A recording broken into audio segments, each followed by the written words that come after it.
জানিয়ে দেব সর্বশেষ আপডেট বাংলা সংবাদ। শুরুতেই শিরোনাম।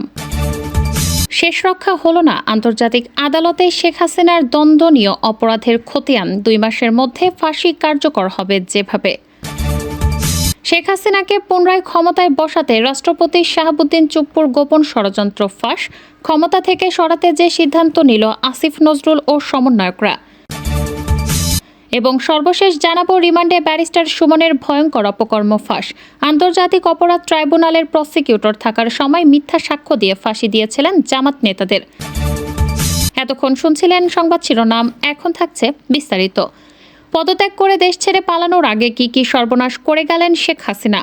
1 লক্ষ জীবনের বিনিময়ে অর্জিত বাংলাদেশের স্বাধীনতা, সার্বভৌমত্ব শুধু নিজের স্বার্থের কারণে ভারতের হাতে তুলে দিয়ে দেশকে ভারতের কলোনি বানিয়ে রেখে অর্জন করেছিলেন এই শতাব্দীর ঘসেটি বেগম খেতাব।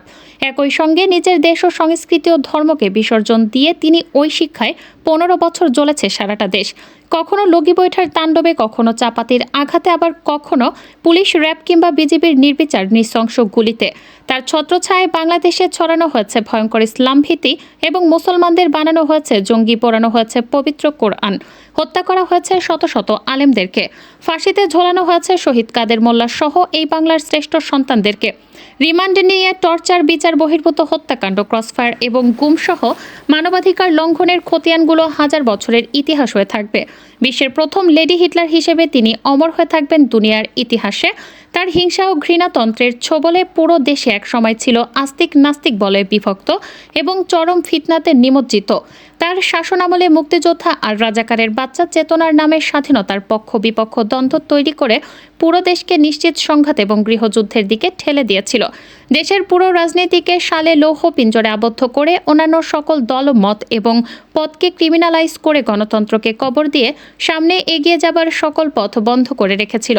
প্রতিষ্ঠা করেছিল এশিয়া মহাদেশের প্রথম দুর্দান্ত এক ফ্যাসিবাদ। দেশের মানুষের শেষ আশ্রয় বিচার বিভাগকে সম্পূর্ণরূপে ধ্বংস করে দিয়ে আওয়ামী লীগের দলীয় কার্যালয়ে পরিণত করেছিলেন। হাইকোর্টের রায় হাইকোর্ট দেয় না আসে বঙ্গভবন থেকে, এমনই স্বীকারোক্তি দিয়েছে তারই পোষা প্রধান বিচারপতি থেকে। তার দলীয় কর্মী, বিশেষ করে ছাত্রলীগ ও যুবলীগের বানিয়েছেন এ যুগের ভয়ঙ্কর সন্ত্রাসী কিলার মেশিন। ক্যাম্পাসে টর্চার গঠন করে ভিন্নমতের ছাত্র নির্যাতন, লগি বৈঠা দিয়ে হত্যা করে লাশের উপর নৃত্য করা, হত্যা করে লাশ কেটে টুকরো টুকরো করা, এই ধরনের হাজারো লৌহমর্ষক কাহিনী আছে এই সন্ত্রাসী বাহিনীর। শেখ হাসিনা এদের সবাইকে দিয়েছিলেন লিগ্যাল ইউনিটি। এমনকি ফাঁসির আসামি হয়েও এরা পেয়েছেন প্রেসিডেন্টের বিশেষ ক্ষমতা, লোভনীয় চাকরি এবং প্রমোশন। তিনি বাংলাদেশের প্রথম গণহত্যার জননী। অন্তত 6টি গণহত্যা সংঘটিত হয়েছিল তার শাসনামলে। 28 অক্টোবরের লগি বৈঠা তাণ্ডব, 5 মে আলেমদের রক্তে রঞ্জিত হয় শাপলা চত্বর, 25শে ফেব্রুয়ারি পিলখানার ইতিহাসে জঘন্যতম হত্যাকাণ্ড সংঘটিত হয়। আল্লামা সাঈদীর রায় পরবর্তী ম্যাসাকার, সাতক্ষীরা ম্যাসাকার এবং বর্তমানে কোটা বিরোধী নিরীহ ছাত্র ছাত্রীদের ওপর সীমাহীন নির্যাতন ও নিষ্ঠুর হত্যাযজ্ঞ হাজার বছর ধরে গণহত্যার সাক্ষী হয়ে থাকবে। এই কিলিং মিশনে দেশীয় কিলারদের পাশাপাশি তিনি ভাড়া করে এনেছিলেন রয়ের প্রফেশনাল কিলারদের। একচ্ছত্র ক্ষমতা, একদলীয় শাসন কায়েম করতে গিয়ে তিনি প্রায় দেশের প্রতিটি প্রতিষ্ঠান ধ্বংসের দ্বারপ্রান্তে নিয়েছিলেন। দেশের প্রতিরক্ষা বাহিনীকে ধ্বংস, দুর্বল, বিতর্কিত এবং দলীয়করণে তিনি ইতিহাসে কুখ্যাত হয়ে থাকবেন। সংস্কারের নামে শিক্ষা ব্যবস্থার 12টা বাজিয়েছিলেন, নির্বাচন কমিশনকে পকেটে পুরেছিলেন, আর জাতীয় সংসদকে বানিয়েছিলেন গানের আসর এবং শেখ পরিবারের তৈল মর্দনের কারখানা। রিজার্ভ চুরি, ব্যাংক লুট, শেয়ারবাজার কেলেঙ্কারি, বিদেশে অর্থ পাচার সহ সীমাহীন দুর্নীতি এবং অব্যবস্থাপনার যে রেকর্ড শেখ হাসিনার আমলে হয়েছিল, তার ধারে কাছে দুনিয়ার কেউ আসতে পারবে কিনা সন্দেহ। দুর্নীতি আর দুর্দান্ত এতটাই গভীর যে শেখ হাসিনার 4র্থ শ্রেণীর পিয়ন পর্যন্ত কাঁপিয়ে ফেলেছিলেন 400 কোটি টাকার সম্পদ। বেনজির আজিজ, মতিউর এবং এসালম সহ শত শত মহালুটেরা তৈরি করে একদিকে কায়েম করেছিল মাস্তানতন্ত্র ও মগের মুলক। 2009 সালে ক্ষমতা দখল করে শেখ হাসিনা বাংলাদেশ পারিবারিক শাসন প্রতিষ্ঠা করেছিলেন। তার পুত্র কথিত কম্পিউটার বিজ্ঞানী সজীব ওয়াজেদ জয় মার্কিন প্রবাসী এবং সম্ভবত দেশটির নাগরিক হওয়া সত্ত্বেও হাসিনা তাকে মন্ত্রী মর্যাদার উপদেষ্টা হিসেবে নিয়োগ দিয়েছিলেন, যে মাঝে মধ্যে বাংলাদেশ সফরে আসতেন এবং মাঝে মধ্যে আটলান্টিকের ওপার থেকে ফেসবুক, টুইটার, ইনস্টাগ্রামে জাতির উদ্দেশ্যে বাণী পাঠিয়ে থাকতেন। সজীব ওয়াজেদের অবিশ্বাস্য উচ্চ বেতনের কথা মরহুম লতিফ সিদ্দিকী খোদ আমেরিকাতে বসে সাংবাদিকদের জানিয়েছিলেন। এছাড়া বিভিন্ন দেশে দুর্নীতিলব্ধ অর্থ সম্পদের গল্প তো আছেই। শেখ হাসিনা ছোট বোন শেখ রেহানা কোনো সরকারি পদে ছাড়াই রাষ্ট্র পরিচালনায় প্রচণ্ড প্রভাব বিস্তার করে থাকতেন।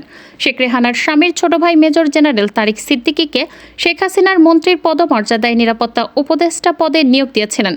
সাবেক প্রধান সেনাপতি জেনারেল আজিজের দেয়া তথ্য অনুযায়ী বাংলাদেশ যাবতীয় গুম-খুন এবং বিচার বহির্ভূত হত্যাকাণ্ডের অন্যতম প্রধান হোতা হলেন এই তারিক সিদ্দিকী। শেখ রেহানার ছেলে ববি সিদ্দিকীকেও বাংলাদেশের অত্যন্ত প্রভাবশালী বিবেচনা করা হতো।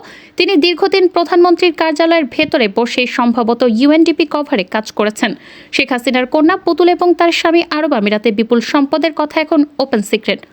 আরব আমিরাতে হাসিনা কন্যার স্বামী ঠিক কী অবস্থায় আছে সেটাও রহস্যময়। এ নিয়ে সোশ্যাল মিডিয়ায় গুজবের শেষ নেই। পদ্মা সেতুর দুর্নীতির সাবেক মন্ত্রী আবুল হোসেনের সাথে এই দম্পতির নাম জড়িয়ে আছে। সে সময় তারা কানাডায় অবস্থান করতেন। কেন তারা কানাডা থেকে পালিয়ে প্রথমে কাতার এবং পরে আরব আমিরাতে ঘাঁটি গেড়েছেন সেটিও আমজনতার অজানা। শেখ হাসিনার কন্যার শ্বশুর ইঞ্জিনিয়ার মোশাররফ দীর্ঘদিন স্থানীয় সরকার সহ অন্যান্য গুরুত্বপূর্ণ মন্ত্রণালয়ের দায়িত্বপ্রাপ্ত মন্ত্রী ছিলেন। ইঞ্জিনিয়ার মোশাররফের ছোট ভাইকে কিছুদিন আগে প্রায় ২,০০০ কোটি টাকা লোপাট করার অভিযোগ সরকার গ্রেপ্তার করেছে। ফ্যাসিস্ট শাসকের সাবেক অথবা বর্তমান বিআইয়ের ছোট ভাই যদি ২,০০০ কোটি টাকা মেরে দেওয়ার ক্ষমতা রাখে, তাহলে শেখ হাসিনার আরও নিকটের আত্মীয় স্বজনরা কত টাকা দুর্নীতি করছেন তার ধারণা করাও আমাদের পক্ষে অসম্ভব। রাষ্ট্রের প্রতিটি প্রতিষ্ঠানকে শেখ হাসিনা দুর্নীতির আঁকড়া বানিয়েছিলেন। কুইক রেন্টালের নামে বিদ্যুৎ না দিয়ে যে টাকা লুটপাট করা হয়েছিল তা দিয়ে কয়েকটি পদ্মা সেতু বানানো সম্ভব হতো।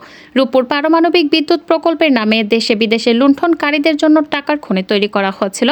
সাধারণ জড়ো করে বাছাই বিপুলের ঋণের বোঝা চাপিয়েও শেখ হাসিনার প্রতিটি মেগা প্রকল্পে এভাবেই দুর্নীতির মহোৎসব চলছিল। গত ১৫ বছরে সর্বাধিক ক্ষতি করা হয়েছিল। অর্থনৈতিক খাতে বাংলাদেশের যেসব সর্বনাশ শেখ হাসিনা করলেন তার মাসুল বাংলাদেশকে অন্তত ১০০ বছর ধরে দিতে হবে। ব্যারিস্টার সুমন একজন সুপ্রশিক্ষিত ফটকাবাজ। বিভিন্ন সময়ে বিভিন্ন ইস্যুকে কাজে লাগিয়ে নিজেকে মহামানব হিসেবে প্রতিষ্ঠা করাই তার লক্ষ্য ছিল। সমাজসেবকের আড়ালে নিজের স্বার্থ উদ্ধার করেছিল সময়ের পেশা। তবে অন্য সব বাটপারদের থেকে সুমনের বৈশিষ্ট্য কিছুটা ইউনিক। ব্যারিস্টার সুমন ছোট চোরদের বিরুদ্ধে কথা বলতেন, কিন্তু ভোট চুরি নিয়ে কোনো প্রতিবাদ করতেন না। বরং মাদার অফ ভোট চোর হাসিনাকে সবসময় তেল দিয়ে কথা বলতেন, ন্যায় বিচারের কথা বলতেন। সুমন আবার নিজেই যুক্ত থাকতেন অবিচারের সাথে। ব্যারিস্টার সুমনের উত্থানের শুরু আন্তর্জাতিক অপরাধ ট্রাইব্যুনালের প্রসিকিউটর হিসেবে যোগদানের মাধ্যমে। বিতর্কিত সেই বিচার যে সাজানো নাটক তার প্রমাণ হয় ট্রাইব্যুনালের ২ জন বিচারপতির স্কাইপ কেলেঙ্কারির মাধ্যমে। মানবতা বিরোধী অপরাধের বিচারের জন্য গঠিত আন্তর্জাতিক অপরাধ ট্রাইব্যুনালের প্রসিকিউটর ছিলেন ব্যারিস্টার সুমন। এই সময়ে আওয়ামী সরকারকে খুশি করতে আদালতে বিভিন্ন মিথ্যা তথ্য প্রদানের মাধ্যমে জামাত নেতা মীর কাশেম আলী সহ অনেক নিরপরাধ মানুষকে ফাঁসির কাঠগড়ায় পাঠিয়েছিলেন ব্যারিস্টার সুমন। ২০১৩ সালের ১৪ ফেব্রুয়ারি মাওলানা দেলোয়ার হোসেন সাইদিকে ফাঁসির রায় দিয়েছিল আন্তর্জাতিক অপরাধ ট্রাইব্যুনাল। সে সময় সাইদি সাহেব আদালতকে উদ্দেশ্য করে বলেছিলেন, আপনারা নিজেদের সব তথ্যের ওপর দায়বদ্ধ থেকে বিচার করতে পারেননি।